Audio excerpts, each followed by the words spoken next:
Hello everybody, this is विभूति और आज हम करने जा रहे हैं क्लास 11th की बुक स्नैपशॉट्स का चैप्टर सेकंड। और इस चैप्टर का नाम है द एड्रेस और इसकी जो ऑथर हैं वो है मार्गा मिनको। सो मैं पहले इसकी इंग्लिश समझाऊंगी और साथ के साथ इसकी हिंदी समझाती रहूंगी। ये चैप्टर बहुत ही ज़्यादा इंटरेस्टिंग है, सो let's start. This short story is a poignant account of a daughter.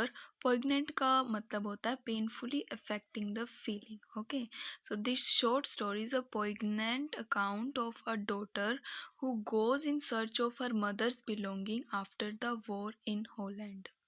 देखिए, हमने बहुत बार देखा है जब भी युद्ध होते हैं तो एक जगह के लोग दूसरी जगह उनको जाना पड़ जाता है। तो ऐसा इसमें होता है, एक हॉलैंड जगह है जहाँ पर जो है युद्ध छिड़ा और इस चैप्टर में उस युद्ध के बारे में कोई ज़्यादा जानकारी दे नहीं रखी। तो इस कहानी में एक लड़की के दर्द को दिखाया गया है, उसकी जो फीलिंग्स है वो कितनी मतलब दर्द में है उसको दिखाया गया है, जो कि अपनी माँ से जुड़ी चीज़ों को ढूंढने के लिए हॉलैंड में युद्ध होने के बाद जाती है एक जगह।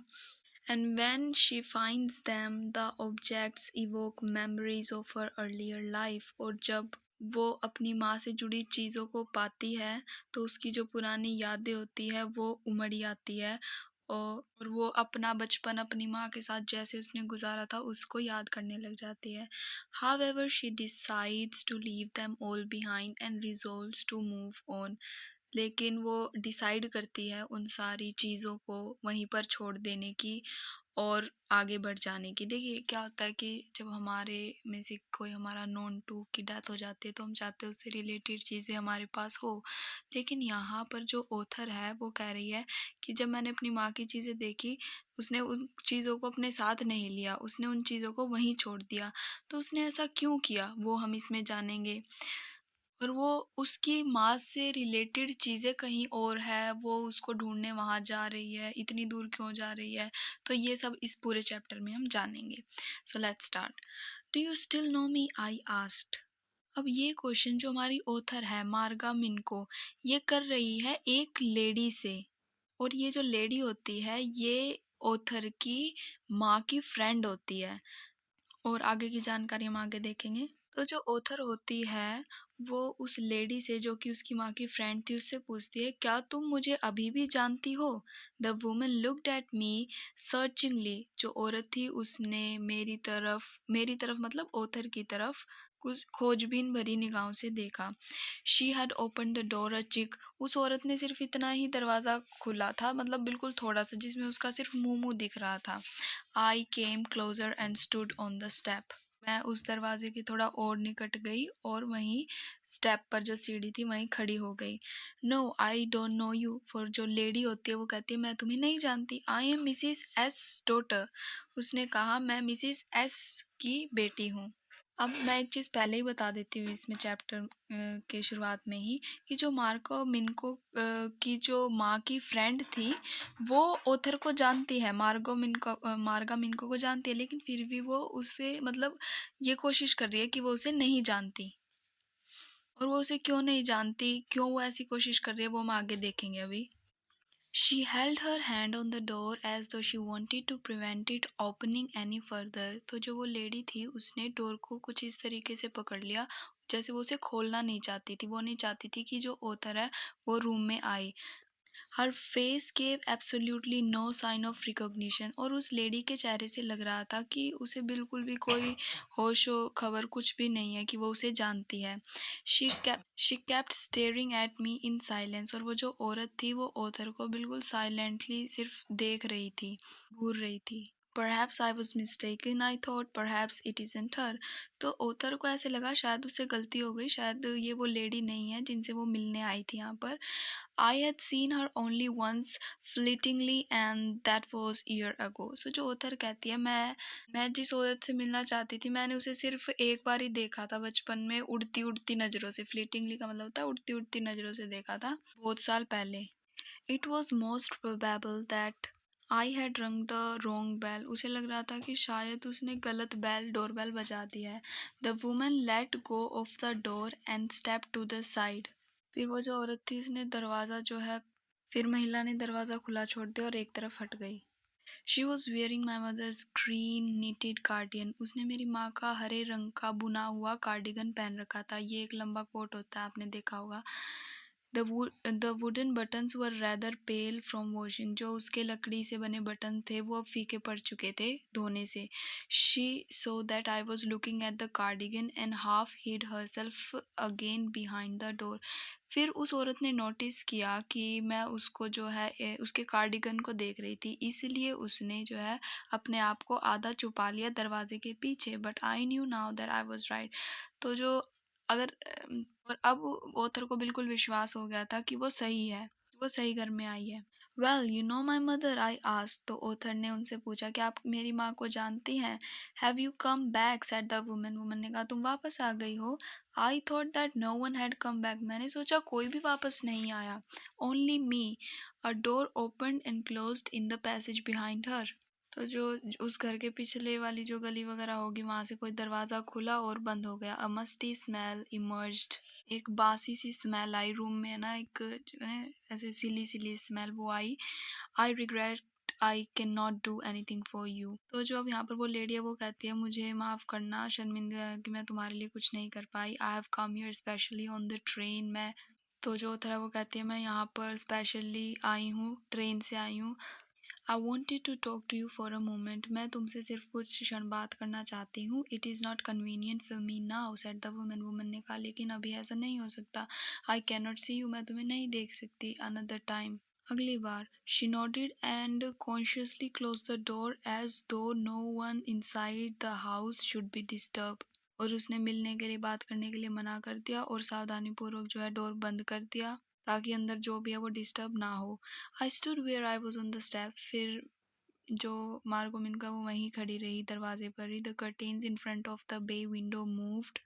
जो बे विंडो होती है, जो एक घुमावदार सी एक खिड़की होती है, एक तो शीशे लगे हुए होते हैं, थोड़ी सी घर से बाहर निकली हुई होती है, तो उसमें जो कर्टेन्स लगे हुए थे वो हिले। Someone stared at me and would then have asked what I wanted. कोई मुझे घूर रहा था और वो मुझसे पूछ सकता था कि मुझे क्या चाहिए। Oh nothing, the woman would have said it was nothing. और उस औरत ने कहा होता कि नहीं, इसे कुछ नहीं चाहिए।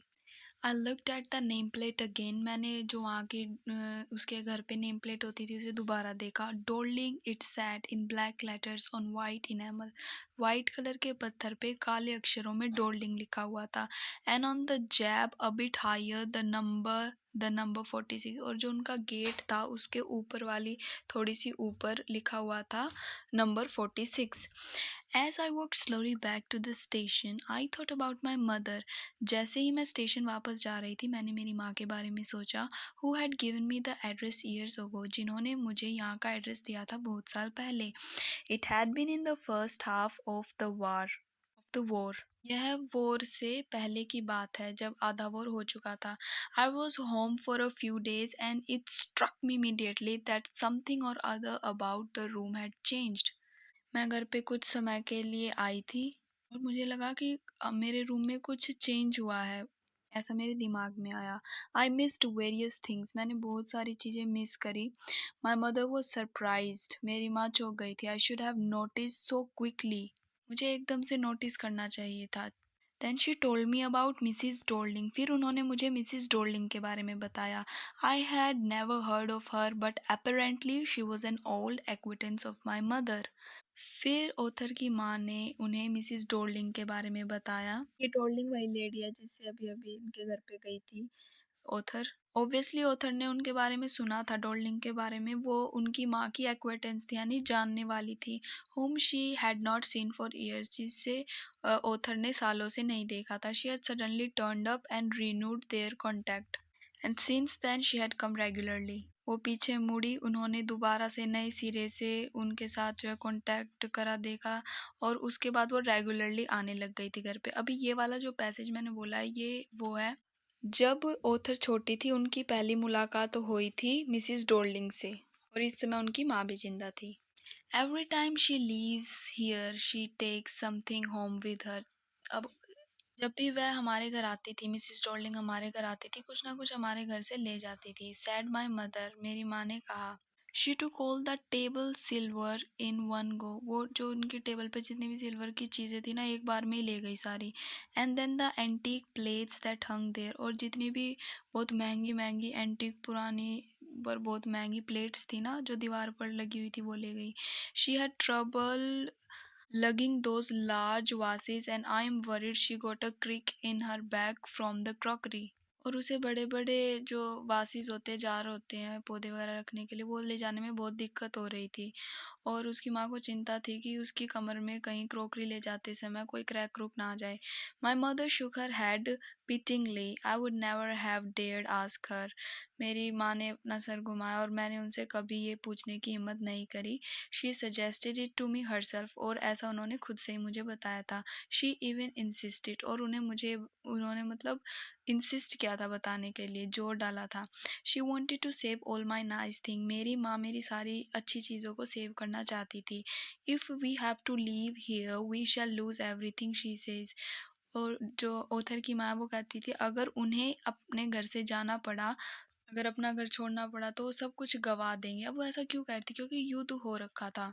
तो जो ऑथर की मदर थी वो अपना सामान अपनी फ्रेंड डोर्लिंग के यहाँ जो है शिफ्ट करवा रही थी, ताकि अगर युद्ध होता है तो युद्ध के बाद चीज़ें सारी सेफ रहे। Have you agreed with her that she should keep everything I ask? तो ऑथर अपनी माँ से कहती है क्या आप इस बात से एग्री करते हैं कि हमें सारी चीज़ें उन्हें दे देनी चाहिए और उनके पास सारी चीज़ें होनी चाहिए? As if that's necessary, my mother cried, और उनकी माँ ने कहा क्योंकि ये ज़रूरी भी है, आवश्यक है। It would simply be an insult to talk like that. अगर हम उनसे कहेंगे कि सारी चीज़ें ले जा रही हो तो एक इंसल्ट टाइप में लगेगा। एक तो वो हमारे घर से सामान ले जा रही है और हम कहेंगे सारी चीज़ें लेके जा रही है, तो उन्हें इंसल्ट महसूस हो सकती है। And think about the risk she is running. और उसकी जो माँ होती है ऑथर की, वो कहती है ये तुम रिस्क को भी तो देखो जो वो ले रही है, मतलब उसकी कमर में क्रैक भी आ सकता है। Each time she goes out of our door with a full suitcase और बैग, जब भी वो हमारे घर से जाती है एक फुल सूटकेस एक बैग भर के लेके जाती है।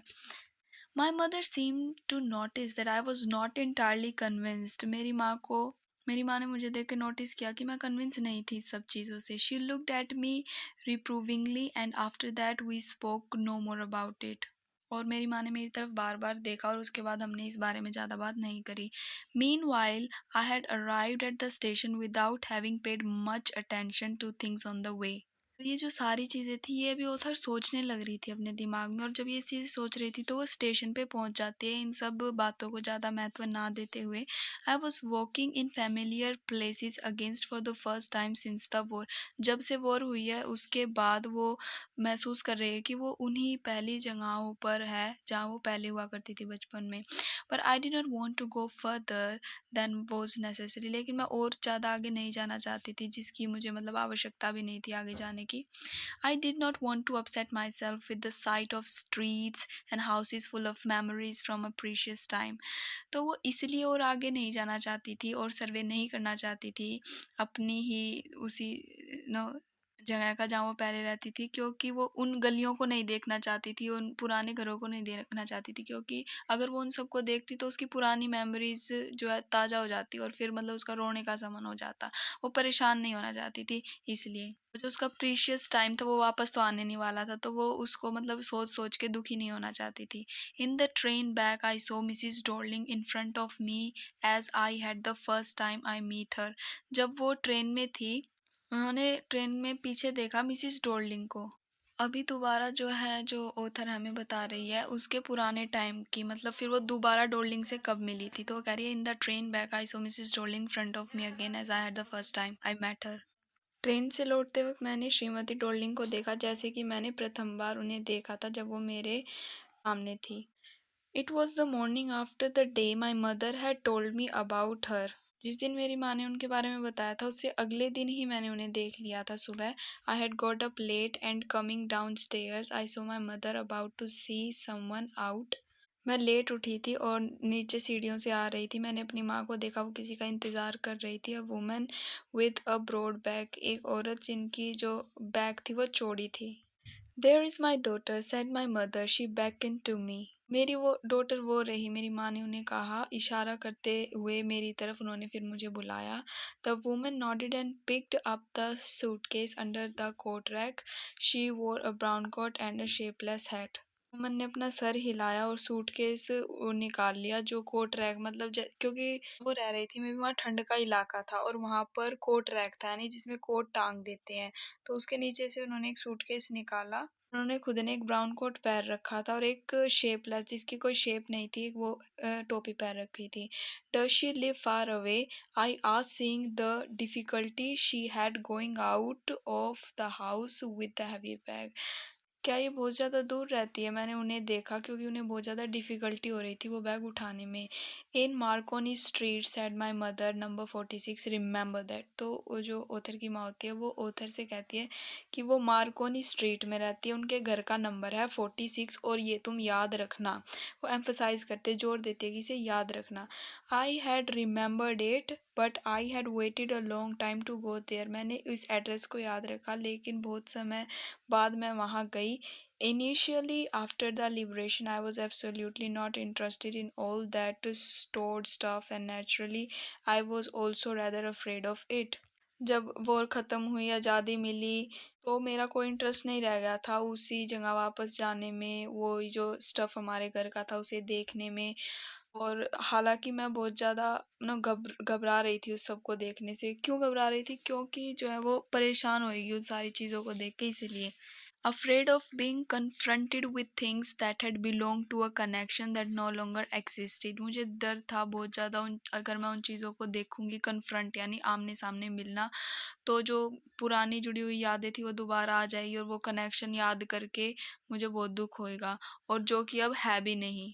Which were hidden away in cupboards and boxes and waiting in vain until they were put back in their place again। वो जो सारा सामान था पुराना वो किसी कपबोर्ड में या डब्बों में पड़ा हुआ होगा जो कि निरर्थक था अब। और उन सब चीज़ों ने सारी चीज़ सही है क्योंकि वो सिर्फ चीज़ें ही थी इसीलिए वो वहीं पर ही है, सारी चीज़ें सहन कर रही है, वो डब्बों में पड़ी है क्योंकि वो चीज़ें हैं। But gradually everything became more normal again. लेकिन धीरे धीरे सब चीज़ें पहले जैसी हो गई। Bread was getting to be a lighter colour, there was a bed you could sleep in unthreatened, a room with a view you were more used to glancing at each day. ये जब युद्ध होता है तो जो देश की economy होती है, हालत होती है वो खराब हो जाती है। तो अब जो ऑथर है वो बता रही है कि युद्ध होने के बाद की चीज़ की अब हालात कैसे थे जहाँ वो रह रही थी। उन्होंने कहा जो ब्रेड है उसका वो पहले से जो है ठीक हो रहा था, उसका कलर जो है लाइट था पहले से। और एक बेड था सोने के लिए जहाँ से आपको कोई नहीं भगा सकता, धमका नहीं सकता। और एक रूम था जिसके बाहर एक नो रूम में खिड़की थी जिसके बाहर आप देख सकते थे, एक नज़ारा ले सकते थे। And one day I noticed I was curious about all the possessions that must still be at that address. और एक दिन बस मुझे एकदम क्यूरियोसिटी सी हुई अंदर से, यानी मैं वो जानना चाहती थी कि जहाँ मैं पहले रहती थी उसी जगह को देखने का मन हुआ कि पहले वहां पर भी एक रूम हुआ करता था और उस खिड़की के बाहर से वो देखा करती थी। I wanted to see them touch remember. मैं उन सारी चीज़ों को देखना चाहती थी, उसे छूना चाहती थी, याद करना चाहती थी।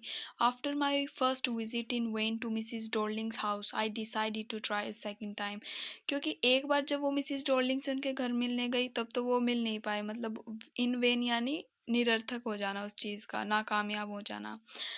तो अब उसने दूसरी बार जाने का सोचा। Now a girl of about 15 open the door to me. लेकिन इस बार दरवाज़ा मिसिस डोर्लिंग ने नहीं खोला, उनकी एक बेटी है उन्होंने खोला जो कि 15 साल की है। I asked her if her mother was at home. तो ऑथर ने उनसे उस लड़की से पूछा बेटा आपकी मम्मी भी है क्या घर पे? No she said my mother is doing an errand. उसने कहा नहीं मेरी मम्मी नहीं है, वो काम कर रही है।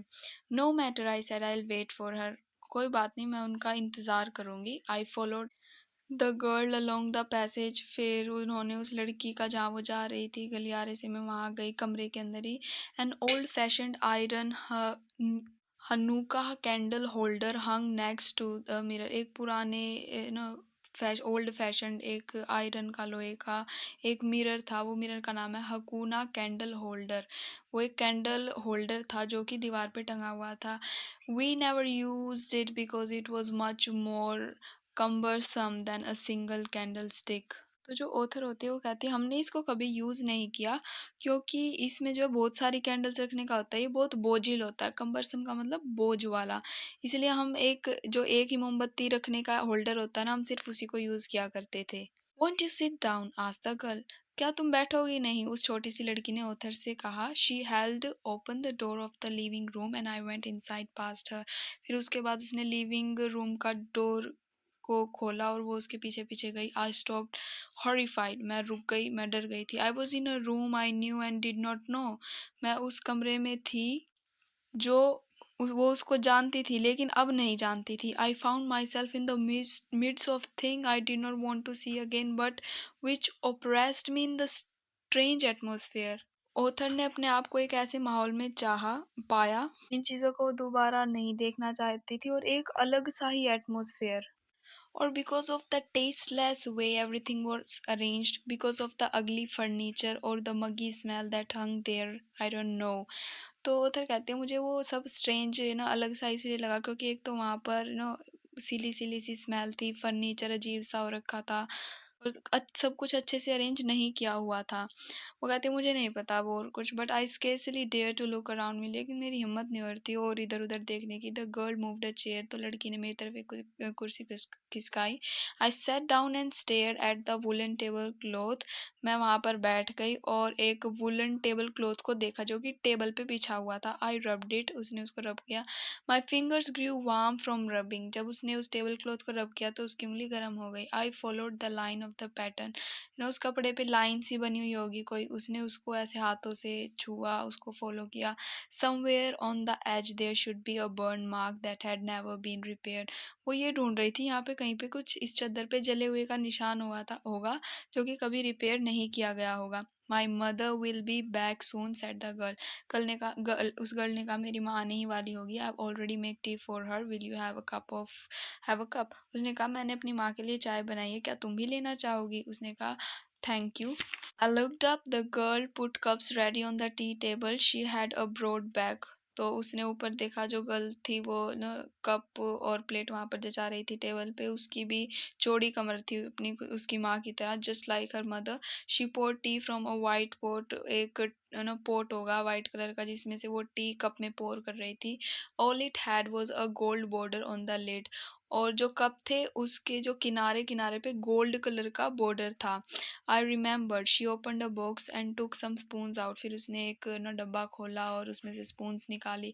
That's nice box. I heard my own voice. उस मतलब ऑथर के अंदर से ये आवाज़ आई कि डब्बा बहुत अच्छा है। जो उसके अंदर से आवाज़ आ रही थी वो बहुत ही एक स्ट्रेंज वॉइस थी ऑथर के अंदर से जो आवाज़ आ रही थी।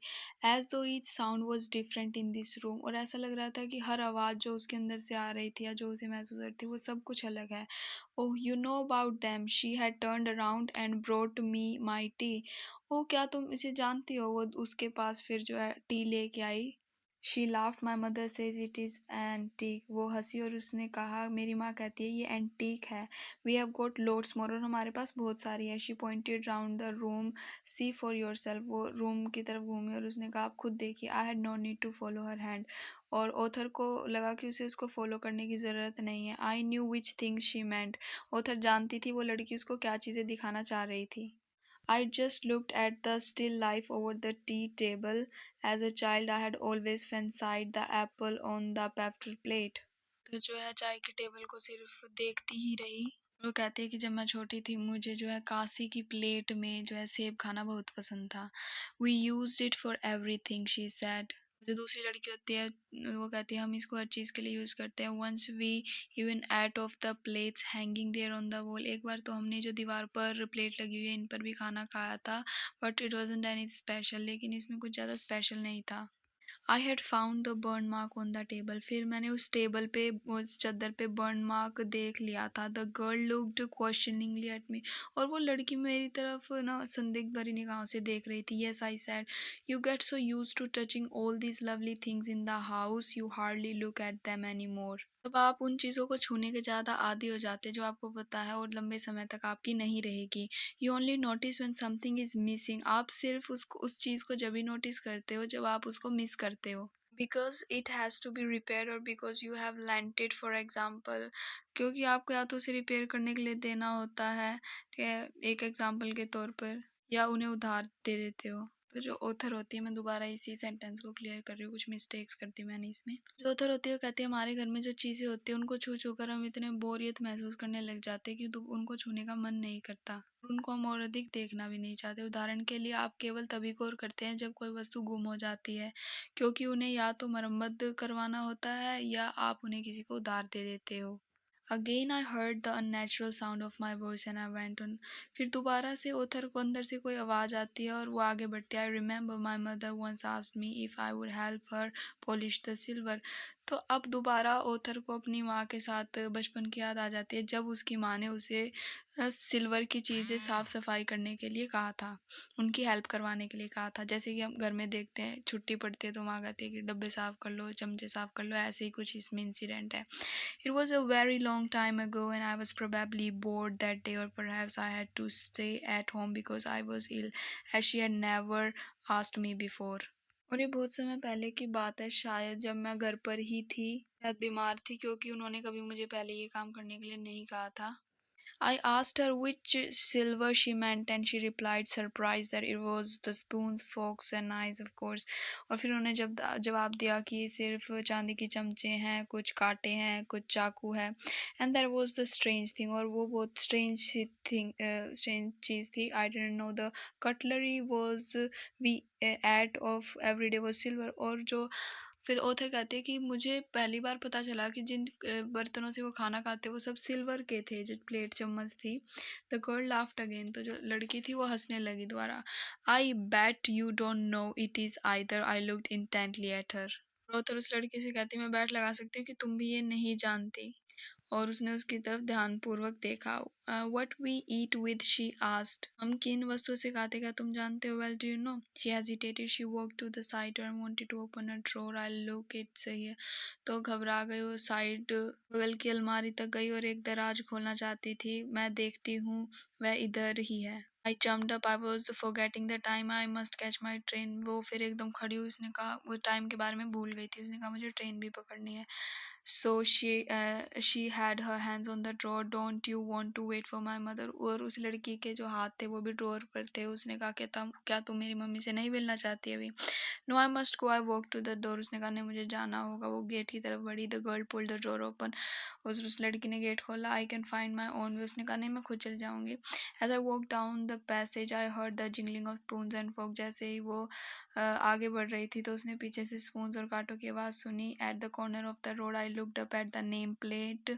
और जब वो रोड के कॉर्नर पे गई तो उसने दोबारा नेम प्लेट देखी। Marco Street it said. और वहाँ पर लिखा था Marco Street. I had been at number 46। और उसने कहा मैं नंबर 46 में ही थी। The address was correct. जो एड्रेस है वो करेक्ट था। But now I did not want to remember it any more. लेकिन अब मैं उसे ज़्यादा याद नहीं करना चाहती थी। I would not go back there because the objects that are linked in your memory with the familiar life of former time instantly lose their values when severed from them and you see them again in strange surrounding। कहती मैं दोबारा यहाँ आना भी नहीं चाहती, क्योंकि जो चीज़ें जो आपके पास पहले थी और अब वो किसी और के पास है, आप उन्हें ज़्यादा नहीं देखना चाहते, क्योंकि उनसे जुड़ी जो मेमोरीज होती है, यादें होती है, आप उनको जिस हालत में दूसरे के पास देखते हो, आप उनसे दोबारा टच में नहीं जाना चाहते, क्योंकि दूसरों के पास जाने के बाद वो वैल्यू लूज कर देती है चीज़ें। And what should I have done with them in small rented room. और उसने कहा कि मैं तो रेंटेड रूम पे रहती हूँ, मैं क्या करूँगी इन सारी चीज़ों का। Where the shades of black out paper still hung along the windows and no more than a handful of cutlery fitted in the narrow table drawer. और फिर ऑथर कहती मैं तो एक रेंटेड रूम में रहती हूँ, मैं इन सब चीज़ों का क्या करूँगी। अभी तो जहाँ मैं रह रही हूँ उसकी दीवारों पे ब्लैक पेपर्स ऐसे ही कतरन सी पड़ी हुई है उनकी, और एक जहाँ पर कांटे और छुरी चम्मच रखते हैं उसका एक छोटा सा ड्रॉर हैगा। I resolve to forget the address. और फिर उसने सोचा कि मैं इस एड्रेस को भूल जाऊंगी। All of the things I had to forget that would be the easiest. सारी चीज़ें जिसे मुझे भूलना था मैं उन्हें भूल चुकी थी। ये आसान था उन सब चीज़ों को भूलना, क्योंकि अब मेमोरीज नहीं रही थी उनसे, क्योंकि वो सारी चीज़ें दूसरों के पास चली गई थी और एक अलग ही हालत में हो गई थी। So now this was the chapter and now will come to the question answer. So मैं इसमें ही जो बुक में क्वेश्चन आंसर्स लिखे हैं उसी की हिंदी और इंग्लिश में ट्रांसलेशन कर रही हूँ। So question number 1 is have you come back, said the woman. I thought that no one had come back. Does this statement give some clue about the story? If yes, what is it? ओ तुम वापस आ गई, उस औरत ने कहा। मुझे लगा कि कोई वापस नहीं आएगा। क्या ये सारी जो बातें आपको कोई स्टोरी का क्लू देती और देती तो कैसे? Mrs Dorling was surprise to see her friend's daughter at her home. जो मिसिस डोरलिंग थी वो अपनी दोस्त की बेटी को अपने घर पर देखकर हैरान हो रही थी। हर friend's daughter confronted the liberation war, तो जो उसकी ऑथर थी उसने जो है आज़ादी उनकी मतलब जो भी वॉर हुई थी वो समाप्त हो चुकी है, तो उस चीज़ के बारे में बताती है। There was no hope of returning alive from the war and she was claiming her mother's article life. क्योंकि जो है जहाँ पर वो ऑथर रह रही थी वहाँ पर जो है वॉर हुई थी, तो मिसिस डोल्डिंग को नहीं लगा था कि कोई भी बचेगा, लेकिन वो बच गई थी। और वो उसके घर पे आई थी, तो मिसेस डोल्डिंग को लग रहा था वो अपना सामान जो है वापस मांगेगी दोबारा। She was dumbfounded to see the real owner of things. जब उसने उसके घर में, डोल्डिंग के घर में जितना सामान था उसके रियल ओनर को देखा तो उसे अच्छा नहीं लगा। She was unhappy on coming back of her friend's daughter from the war, और वो नाखुश थी अपनी दोस्त की बेटी को दोबारा अपने घर पर लौटते देखकर। Her remarks give us clue about her dishonest wicked and greedy nature.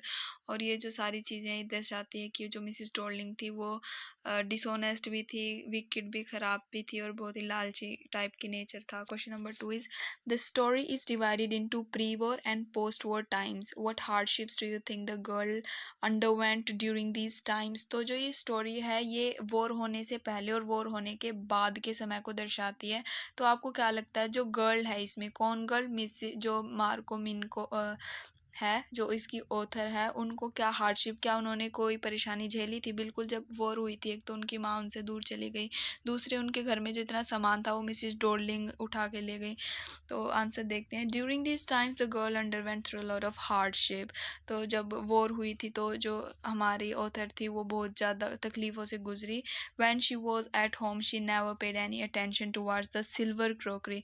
जब वॉर नहीं हुई थी, यानी वॉर होने से पहले उनके घर में जो सामान था, उनके घर में जो क्रॉकरी थी, कांटे चम्मच थे, उसने उन चीज़ों पे गौर नहीं किया था, और उसे ये भी नहीं पता था कि वो सिल्वर की थी, चांदी की थी। She took them for granted, वो उसको हल्के में लेती थी।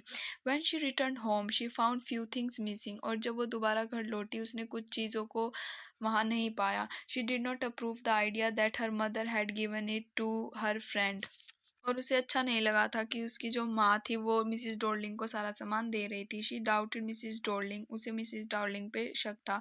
She visited her home 2 times and realize her unwillingness to return her belongings back. और वॉर होने के बाद जब वो मिसिस डॉर्लिंग के घर गई तो उसने देखा कि इसकी तो कोई इच्छा ही नहीं हो रही कोई सामान देने की। The Dutch girl lost her interest in them and suffered great hardship, financial as well as economical. तो अब यहाँ से हमें पता चला कि जो हमारी ऑथर है इस चैप्टर की वो एक डच गर्ल थी, और उन्होंने, उनका इंटरेस्ट चला गया था उन सभी चीज़ों से, और उन्हें बहुत सारी मुश्किलें झेली थी, फाइनेंशियली भी और इकोनॉमिकली भी, पैसों की तंगी। Question number 3 is why did the narrator of the story want to forget the address. अब इस चैप्टर में जो हमारी नरेटर है मार्गा मिनको, वो क्यों भूलना चाहती थी अपनी सारी मेमोरीज को, और उस, सॉरी मेमोरीज को नहीं, एड्रेस को, मिसिस डोर्लिंग के एड्रेस को। The narrator of the story wanted to forget the address because she had returned after joining at Liberation War. Narrated थी वो एड्रेस को भूलना चाहती थी क्योंकि जब अब सब लड़ाई हो चुकी है, जब शांति है, स्वतंत्रता है, वो उसके बाद जो है अपना सामान लेने आई है। She went to Mrs Dorling house to claim her mother's belonging. अब वो मिसिस डोर्लिंग के यहाँ जाती है ये कहने, क्लेम करने की ये जो सामान तुम्हारे का है, मेरी माँ का है। But Mrs Dorling did not like her coming back and even did not let her enter the house. और मिसिस डोर्लिंग को उसका आना पसंद नहीं था और उसने उसको घर में भी नहीं घुसने दिया। Mrs Dorling was a clever dishonest wicked and greedy women. Mrs Dorling एक बहुत चालाक, शातिर, गंदी और एक ग्रीडी वुमेन थी। She is not at all willing to return her belongings. वो उसकी, उससे माँ से जुड़ी चीज़ें, वस्तुएं उसे वापस नहीं देना चाहती थी। The narrator saw cloth, candle stand, silver utensils, antique plate, pewter plates and many other things lying in the room. जो नरेटर थी उसने वहाँ पर कैंडल स्टैंड को देखा, जो चांदी के बर्तन थे वो, जो महंगी प्लेटें थी वो, जो कांसी की प्लेट थी उसको देखा, और बहुत सारी चीज़ें देखी जो उस कमरे में थी। These things reminded her of golden time. और ये सारी चीज़ें उसके उसके बचपन की यादों से जोड़ रही थी। It was a painful feeling, ये एक बहुत ज़्यादा दर्दनायक फीलिंग थी। So she decided to forget the address. इसलिए उसने उन, यहाँ पे जो मेन चीज़ थी ना, यहाँ पे वो डाली नहीं गई इस क्वेश्चन में, मेन चीज़ ये थी कि वो ये सारी चीज़ों को इसलिए भी भूलना चाहती थी क्योंकि अब जब वो उन चीज़ों को देखेगी उसकी, उसकी माँ से जुड़ी यादें और बचपन की यादें वापस आएगी जो उसे दुखी करेगी। तो इसीलिए भी वो उस एड्रेस को फॉरगेट करना चाहती थी। So she decided to forget the address. तो उसने फॉरगेट करने की सोच लिया, कि वो भूल जाएगी। The address is a story of human. और इसमें एक ये भी चीज़ आ सकती है कि उसने कहा कि वो एक रेंट अपार्टमेंट पे रह रही है, जहाँ का जो रूम है वो छोटा है और सिर्फ़ एक ड्रॉवर है जिसमें ना कटलरी का सामान पड़ा रहता है और उसके घर में ज़्यादा जगह भी नहीं, तो उसने सोचा अब वो क्या करेगी उस सामान का, एक ये पॉइंट भी हो सकता है। तो question number 4 is the address is the story of human predicament that follows war comment. कि जो ये द एड्रेस चैप्टर है ये एक इंसान के प्रिडिकेमेंट का मतलब होता है दिल की जो हलचल होती है, कि वार के टाइम एक इंसान के दिल में क्या हलचल हो रही होती है, इसको कमेंट करें। War means destruction. वॉर का मतलब होता है विनाश। War causes loss of property as well as life. जब भी युद्ध होता है तो वो जान तो जाती ही जाती है लोगों की, और प्रॉपर्टी का भी लॉस होता है। After war the victims face many difficulties. War होने के बाद जो बच जाते हैं लोग, उनको बहुत डिफिकल्टीज सहन करनी पड़ती है। The story the address narrates the impact cause to the society after liberation war. तो जो ये स्टोरी है हमारी द एड्रेस, ये नरेट्स करती है कि जब वॉर हो जाता है तो एक सोसाइटी पे क्या इफ़ेक्ट पड़ता है, लोग अपने नो करीबी लोगों से दूर हो जाते हैं। It captures the emotion of a young girl who returns after war. और ये एक जवान लड़की के उन हालातों को, उन फीलिंग्स को दर्शाता है जो कि वॉर के बाद अपना सामान लेने जाती है और डॉलिंग देती भी नहीं है। कितनी दुखद घटना थी। She had lost only not only her mother and her house but also her house hold things. उसने अपनी माँ तो खोई, अपना घर भी खो दिया और जितनी भी घर का सामान था वो भी खो दिया। She visits Mrs Dorling home to recover the belongings back. वो मिसिज डॉर्लिंग के घर जाती है ताकि वो अपनी पुरानी नो यादों से जुड़ी चीज़ों को देख सके, ला सके, दोबारा फील कर सके, उसे टच कर सके। बट मिसिज डॉर्लिंग ने दी नहीं। But she found Mrs Dorling's unwillingness to return the valuable things. लेकिन उसने देखा कि जितनी भी महंगी चीज़ें थी, मिसिज डॉर्लिंग ने वो मतलब एक तरीके से, क्योंकि उसने घर में भी नहीं घुसने दिया, तो एक तरीके से मना ही कर दिया उसने सारी चीज़ें देने के लिए। She determined to sacrifice the valuable things and to forget Mrs. Dorling address to which her sorrowful memories are linked with। तो उसने जो है वो निश्चय कर लिया कि वो जितनी भी वैल्यूएबल थिंग्स थी उसका सेक्रीफाइस कर देगी, उस एड्रेस को भूल जाएगी, उन मेमोरीज के साथ वो दोबारा लिंक अप नहीं करना चाहती क्योंकि वो बहुत ज़्यादा पेनफुल हो जाएगी। सो यहाँ पर हमारा चैप्टर ख़त्म हो जाता है। And if you like my video so please do like share and subscribe to my channel. और इस चैप्टर से रिलेटेड अगर आपके कोई क्वेश्चन है तो आप कमेंट बॉक्स में डाल दीजिए, मैं उसका आंसर कर दूँगी। Thank you.